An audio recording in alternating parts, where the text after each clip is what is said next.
তারকাক্ষ বিদুম মালিকে কমলাক্ষকে ভগবান শিব পশুপতি নাথে বধ করলেন। আর এইভাবেই জগতে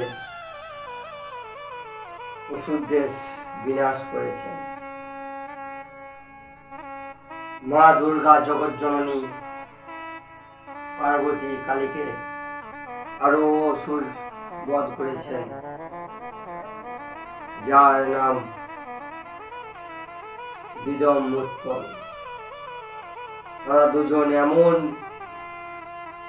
অসুর ছিলেন যে এই জগৎকে পীড়িত করেছিলেন। তাই মা দুর্গা জগৎ জননী এই জগৎকে রক্ষা করার জন্য এই সংসারে, এই আমাদের ভারতবর্ষে সনাতনে নবরূপী মা জগৎ জননী দুর্গা নবরাত্রির রূপে পালন হয়, যেটি আমাদের বাংলাতে ষষ্ঠী, সপ্তমী, নবমী ও দশমী বলে পালন করা হয়। কিন্তু মা দুর্গা জগৎ জননী নবরাত্রি বলে এই ভারতবর্ষে এই পুরাণে উল্লেখ্য।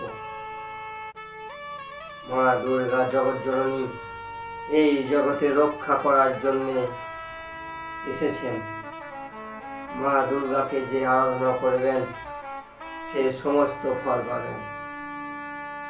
তাই মা দুর্গার আরাধনা করুন, ভগবান শিবের আরাধনা করুন, যে কোনো মনোবাঞ্ছিত ফল লাভ করুন। ভগবান শিব তো বহু তপস্বী, জটাধারী। তিনি এই জগৎকে রক্ষা করার জন্য তিনি সর্বপ্রথম